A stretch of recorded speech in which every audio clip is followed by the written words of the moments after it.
Hey there, Mama, and welcome back to the Moms Overcoming Overwhelm podcast, episode 80. I'm Emily McDermott, and I am here beside you on your journey as we work together to declutter your home, head, and heart. Well, I'm really excited to bring you today's episode with Laura Hernandez, mom of 10, and she knows about all things systems. And before we do, I just wanted to let you know that I am part of a giveaway from Real Happy Mom. And if you enter the giveaway, which is free, I believe all you need to do is enter your email address, you are in the running for one of 12 different prizes, including a free decluttering coaching session with me. There's also support and guides and coaching that has to do with morning routines and all sorts of amazing things from the women that are offering them. And so make sure you check out the show notes so that you can find more information about that giveaway. Okay, so we're going to be jumping into our conversation with Laura Hernandez, and she is a wife and mama to 10 amazing people and also the founder of Mama Systems, which is a coaching business that helps mamas bring peace to their homes through systems so that they can be intentional with their people and show up as the best mama possible. And today we're talking about all of her favorite systems. I love her definition of a system. Anything that we are taking off of our brain. And we're talking about meal planning, we're talking about chores, we're talking about laundry, about delegating and batching, and how we take our kids to activities and ask for help and all of the things. So I know that you are really going to enjoy this conversation with Laura Hernandez. Make sure you check out the show notes today because we have ways that you can connect with Laura, and also she has some free resources for our listeners. So with that in mind, and without further ado, what do you say? Grab that notebook and pen and let's dive into today's conversation with Laura Hernandez. Hey there, Mama. Are you tired of all the stuff crowding your home, calendar, and mind? Do you wish you could say goodbye to the endless to-do lists running around in your head? Want to declutter but don't know where to start? You're in the right place. Welcome to Moms Overcoming Overwhelm, where you will find proven and practical solutions to declutter your home, head, and heart. Hi, I'm Emily, a wife, boy mom, and simplicity seeker. I struggled to get pregnant and felt overwhelmed until I discovered decluttering could create the physical and emotional space I needed to become a mom. Now, 2 kids later, I've transformed my life and motherhood by developing simple systems around decluttering, capsule wardrobes, kid stuff, cleaning and tidying, meal planning, time management, and more, and I can't wait to share them with you. If you're ready to reclaim the time and energy you crave, be present with your kids, and finally enjoy the life and motherhood you so deserve, let's kick overwhelm to the curb, shall we? Grab your lukewarm coffee, your notebook and pen, and clear off some counter space. Let's do this. Well, hi, Laura. Thank you so much for coming on the Moms Overcoming Overwhelm podcast. I am just absolutely thrilled to talk to you today. So welcome. I am excited too. This is all my favorite topics. So this is Yeah, we're going to totally geek out on systems today, which I think is a fun thing to geek out on, especially if you're a mom or an overwhelmed mom, who are the ones that are listening today. And when you and I connected, I was just so like, oh my gosh, how is she even having the time to reach out to me? Because she has a lot going on in her life. And I would love if you could introduce yourself and tell us a little bit about you and your family and how you support moms. And if you have like any sort of little time in the day when you're not doing all of that, what you actually like to do outside of all those things. Yes, that's a lot of questions. I think my husband and I live in the Dallas area, and we have 10 kiddos, and 3 were adopted through foster care. And the year that we adopted them, we also just had our 5th biological. This all happened within like a 6-month period, and we moved across the country to adopt them. And that whole thing kind of threw me into the deep end of the ocean. It was a lot. I felt overwhelmed like I've never felt overwhelmed before, because it's like I have these 3 strangers that are calling me mom, and I don't know what to do with them. And they had special needs, but I didn't know that at the time. And so there was just so much. And kind of my normal, oh, life is wonderful mom routine kind of went out the window. And that little moment of all of life kind of led me into the system search, which when I put systems in place and found peace, I was like, I gotta tell other people about this. It's like magical. And so therefore, I now have this business called Mama Systems, and I get to coach moms to help them put customized systems in place in their homes. So, Oh, that's so wonderful. And when you're not thinking all things kids and systems, is there anything you like to do just for yourself? well, I love a good project.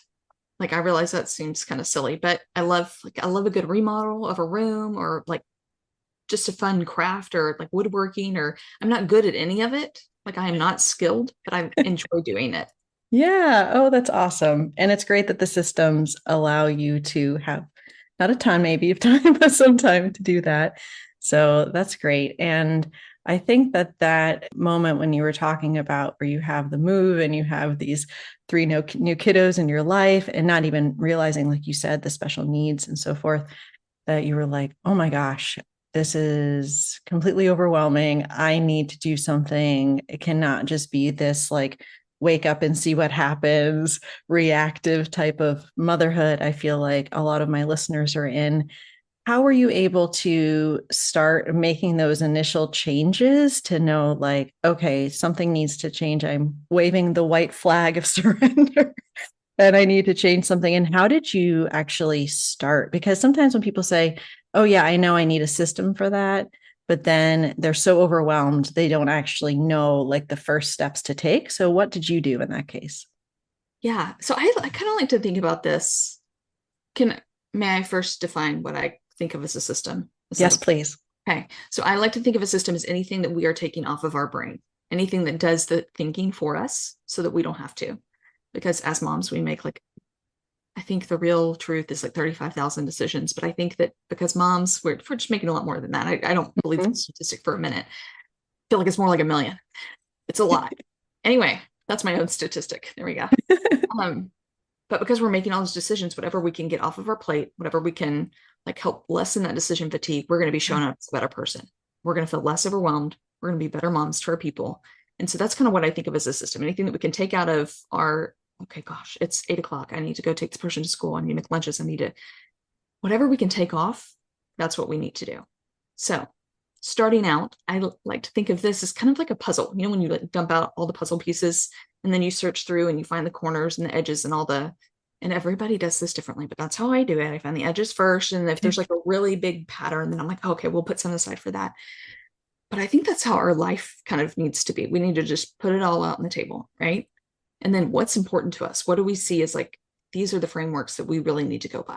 So for me in the morning, I need time before my people wake up, right? I know that that's like a deal breaker because if not, I'm not a good mom when they wake up. Mm-hmm. They're waking me up. Like that does not go well.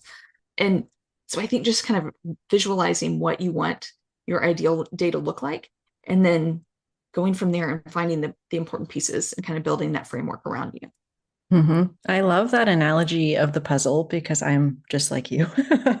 And anytime my kids start a puzzle, I'm like, you got to start with the edges. I think I annoy them quite a bit, but I talk a lot about, defining what matters. And that is different for every person and every family. But like you said, that's sort of like the framework around how we're building those systems and kind of seeing like, okay, how am I going to be able to show up like the mom and wife that I want to be? And part of that, like you said, starts in the morning.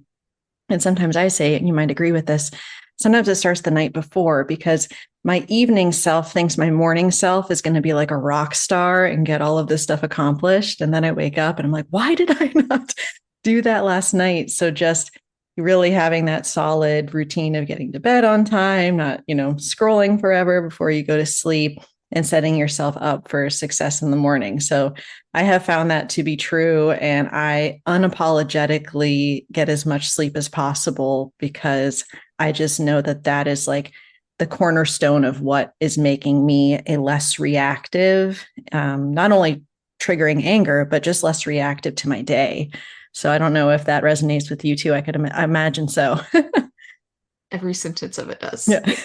I know I started with that morning piece. And I was like, I don't know if we want to talk about that right now, but yeah, I mean, there's what I hear you saying is intention. Yeah. Like we just have to go at it with intention. Like if we want to be better moms, if we want to show up with our people, if we want to pour into them, especially if we want to pour into them specific things, we have to put that intention in place. We have to take a minute and get intentional about what we want to be doing and what we don't want to be doing. Yeah. And I would love it because we were talking just right before we hit record about the things I hear the most about what moms tell me when they join my Facebook group. I say, what's the number one thing that is challenging you when it comes to decluttering? The first thing I hear is, I have no time to declutter. And the second thing is, I don't know where to start. And I feel like those are true to a certain degree, that it is very common, at least in the United States in our culture, to have this concept of, okay, well, time scarcity. I just don't have enough time to do the things that I need to do, the things I want to do. And so it feels almost like self-defeating. Like, why should I even try when it's just going to be impossible because I don't have enough time? So, how, if I had, the overwhelmed moms sitting here and they say, Laura, this sounds really great. And I can try to wake up a little bit before my kids and kind of, get myself set for the day. But what are some of the systems do you feel like that you've implemented that have the biggest return on investment as far as like being able to have more time? Because I feel like that's the biggest complaint that I hear. Yeah. So I think two things, delegating and batching. And batch working, I'm sure you know all about this, but just doing specific tasks on specific days. And what this helps us do is to take away that decision fatigue again, right? Because I wake up on Monday morning, I know what I'm doing on Monday morning. I have my little list. I can finish my little list on Monday, and then I'm done with my tasks. I'm not going around the house and finding a million other things to do. I then have time after that to do whatever I want to do, right? Because it creates freedom. So this feels so counterintuitive to like have a structured plan and be like, oh, this creates freedom. Like the more scheduled you get, the more freedom you have. Like that just sounds really right? Yeah. But it's true. And so when we can do that, our brains are no longer spinning, constantly thinking, what should I be doing? What do I need to be doing? What needs to be done? Like, I think that we're just always in that go, go, go, go mode that feels like, of course, we don't have time. We've got to do all these things, right? But if we can slow down for a minute and take a beat, figure out what really needs to happen during our week. Okay, when do we want to get those done? Let's put them like tasks together and then get them done on one day. So if I can get all of my laundry done on Thursday, the rest of the week, I'm not thinking about it because I have my laundry done on Thursday.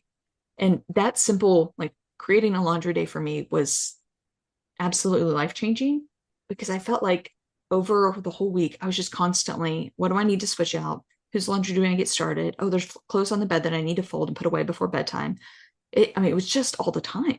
My brain was just always had laundry kind of going. We don't need to do that. Like we're wearing ourselves out. And I think if we can kind of put that intention in front of it, we can calm our bodies down a little bit and find that time. And it will Yeah. magically appear. I find that fascinating. I have to stop you right there because I have two kiddos, two boys, and I have done a similar thing, but a different approach in that I do laundry every day so I don't have to think about it.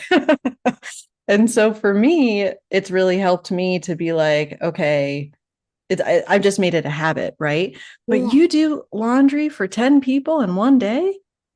Oh my Yes. gosh, you're amazing. Well, a lot of our older kids, we've kind of, they're in Because charge of their own clothes. So that's the they're, delegating part, right? yes. So I'm not doing their laundry. And we don't fold clothes. I mean, everybody puts away their own clothes. So I'm not doing it all. Like there's a lot here that's kind of delegated out to them. So the main part of it is like switching out laundry. They bring their Yeah. clothes down, switch it out if they're not there. And then I'm doing my husband and I's laundry. And That is that's it. awesome. Hashtag mom goals for real.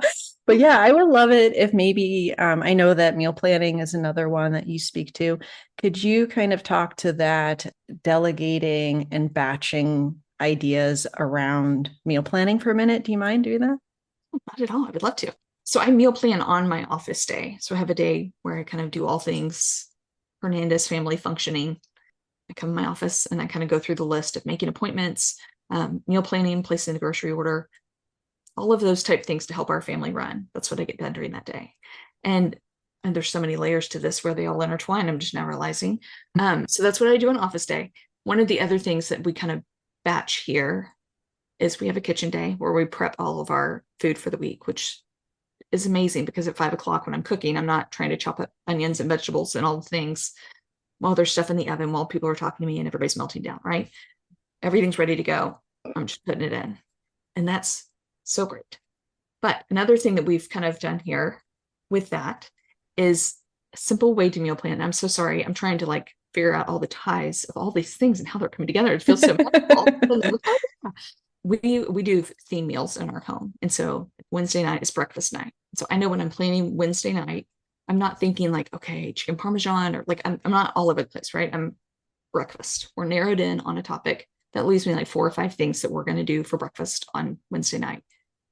That has helped so much because I'm not going through all the recipes I can think of in my head or like searching on Pinterest or doing, no, I'm doing things that are already in my repertoire, already have a category for, know what we're doing, write it down, put those things in the grocery cart. And it's that simple. And so each day has a different theme. So breakfast night, crock pot night, we have Taco Tuesday. And this doesn't mean that you're eating the same thing every week. It just means that you're going to kind of go along with that theme somehow, right? Yeah. It just lessens that decision fatigue when you go into meal planning. Yes. Delegating out. We're doing grocery delivery. We're not going to the grocery store. No moss. Nobody ever. I don't want anybody to go to the grocery store for. Everybody needs to be getting their groceries delivered. That alone will free you up an hour, 2 hours where you can go declutter your home and where you have time to spend time on extra projects. Delegating things out to older kids that can help with dinner and help prep food is huge. Having kids come in on the meal planning process where they have some buy-in to the meals. I mean, there's so many things. Did I cover them all? I think you did. And I love getting inspiration and encouragement, especially from my friends that have larger families. And because I find that sometimes I'm not delegating as much as I could to my kids. They're 7 and 5. And I'm curious when it comes to laundry and meals and maybe chores, we can kind of throw in there. At what age did you and your husband decide, okay, the kids are ready to start helping with some of the things? Because to be honest, I'm still a little wary of even having the kids help with the vegetable peeler. I'm like, you're going to hurt yourself. And I want to not do that. I want to empower them. I want to be able to help them launch into this world. Like that's the whole point, right? And so when did you decide, okay, this is when we're going to start delegating and start including them in this? Because I need some inspiration and encouragement here. Yes. And you don't have to give them like, I'm like, those vegetable peelers, they'll cut your little finger right off. So I get you. You get the hesitation. It makes me nervous peeling vegetables. So I think the sooner the better. The earlier on, the better. And it's not like I'm putting my 2-year-old in there making macaroni and cheese for everyone, right? We're not being stupid. We're just bringing them in on the process of like, hey, I'm cooking dinner. Why don't you come stand up here with me? Why don't you come help me? They can chop up mushrooms or something really simple, right? Where it doesn't matter that it doesn't look pretty or that they kind of just smush it all. Like we can give them little things where we can let go of some control, where they can have that responsibility and we can be really proud of them. And that builds up this like, hey, I'm helping mom. This is a good feeling. I like being a team with her. I'm big on teamwork. I really think that I know that our family could not function without teamwork. And so we kind of build that up all the time. And one of the ways that we do that is we have in our home, we call it 5 o'clock jobs. And I set an alarm on my phone and on all the devices in our home that go off at 5 o'clock. And what this does is it helps me remember that I need to go start cooking dinner to feed my people because otherwise I'll forget.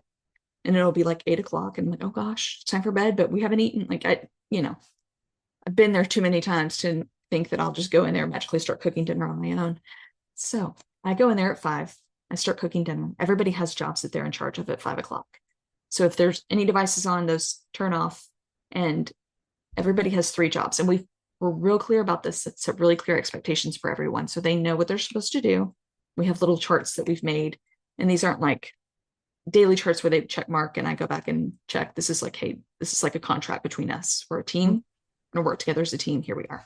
We break these up into 3 categories. One is that they're getting ready for school the next day. So laying out clothes, making lunches, shoes, glasses, everything that they need for school by the front door. We have all that done the night before. Number 2, they're helping with some form of dinner. So that could be putting silverware on the table or getting drinks on the table. It could be helping you in the kitchen. It could be an older kid watching a baby while you cook dinner. Like whatever that is, however we can help as a team get dinner on the table, they're doing that. And number 3, everybody has a zone that they're in charge of. And so this is like an area of the house that they are in charge of cleaning up, or a thing in the house that they're in charge of cleaning up. So it could be like, hey, you're in charge of Legos. Find all the Legos that are on the floor all over the home and put them in a basket and put them away. Or it could be like, hey, you're in charge of picking up the living room. But we're getting real specific here. So my son Sam, his job is to pick up the blankets and pillows in the living room. It's not like that doesn't make the living room magically clean. That's a big chunk of it, right? There's other things in there. But he doesn't go in there and be like, I didn't make this mess. I didn't like what? Like there's so much stuff. It's gonna take me forever. Like all of the complaining that comes out. If we can narrow it down for them and get real specific about exactly what I want you to do, it makes it a little more like feasible, easier to swallow is what I'm trying to say. Mm-hmm. I love all of that. Oh my gosh. I usually when I'm cooking dinner, that is when my boys have their only like screen time. And honestly, it's been because I want to just be able to cook and just like get it on the table. And I've struggled with this feeling of like, I want them to start being involved. I don't want them thinking that magically they come up and like everything is all set to go. And, you know, the meal fairy was there and all of this stuff. It's all set. And so I know that they're old enough, you know, when they're kind of done with the plastic sippy cups and maybe they're moving to the real glasses. And I feel like confident, like, okay, we're not going to break every glass in the house, to have them doing some of those things. So that's very encouraging. And then also the getting ready for the next day and the zone thing. I mean, that is awesome. That's why you do what you do. And I love also the concept of teamwork and kind of looking at the family unit. And there's one, I guess, other more on the time side of things. And this is a little off the cuff. So if you're like, I have no idea, then no worries. But with 10 kids and the focus on activities and extracurriculars, especially in our culture, and I'm a new soccer mom and I kicking and screaming because I'm like, I don't want to be at practices and games and all of this like all the time. So we're doing, you know, one activity per kid. But with 10, how do you even get everyone together for dinner and to have those boundaries around how they're spending their time like outside of school? Because I feel like there have to be some systems and boundaries in place, or else you're just spending all your time driving kids around. And so I would love if you could talk a little bit about how that works in your family. Yeah, I love that you have that of one per child. I think that's very wise of you. And each season they can try something new. They don't have to try it all right now. Good job. My husband is kind of in charge of extracurricular activities.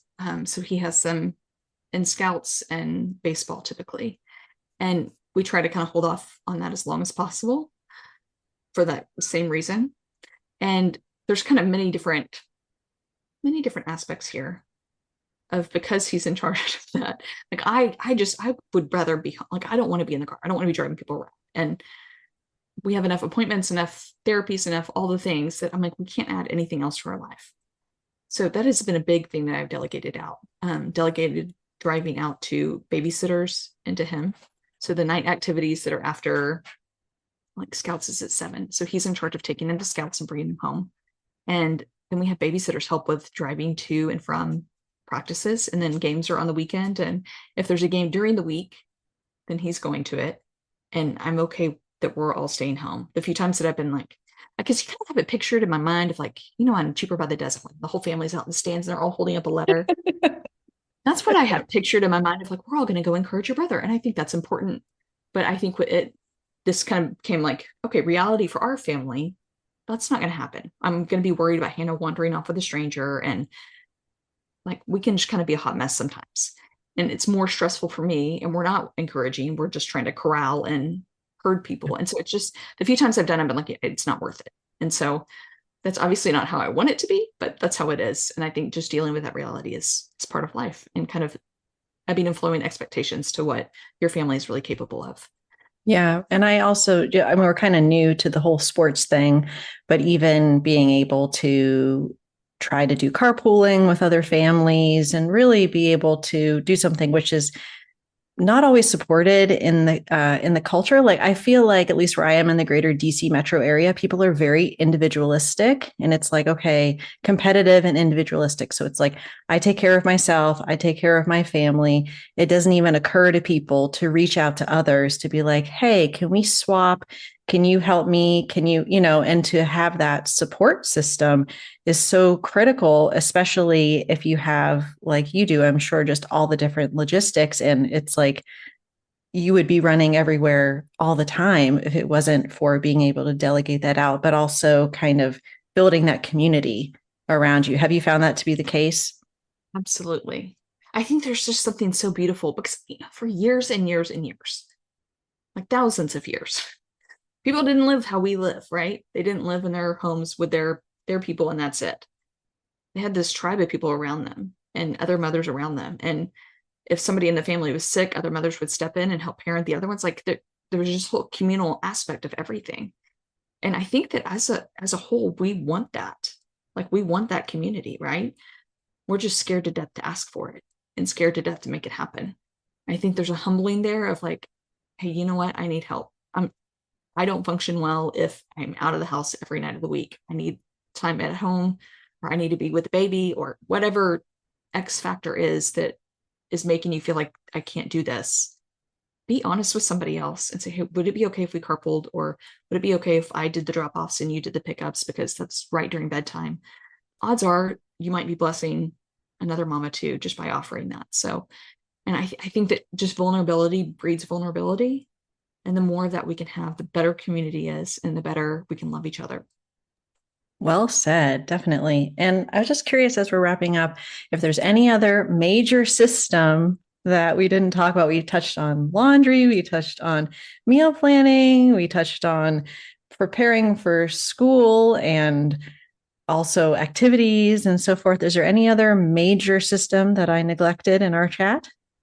I think self-care is up there with all of those, and it's probably the top one. Because I think if we're not taking care of ourselves, we're not able to take care of our family well. And that feels like a very broad statement. And I think that that's been something that I've had to learn maybe the hard way of motherhood is supposed to be the sacrificial thing, right? And it is all the time. But wearing that is like kind of like a badge of like, I'm sacrificing everything for everyone all the time. And it's just becoming this martyrdom thing. At least it was for me. Yeah. And I've learned that if I can put that down for a little bit and just really feed into myself, I'm showing up as a much better mom. And I can encourage my people a lot better and love them a lot better when I've taken care of myself.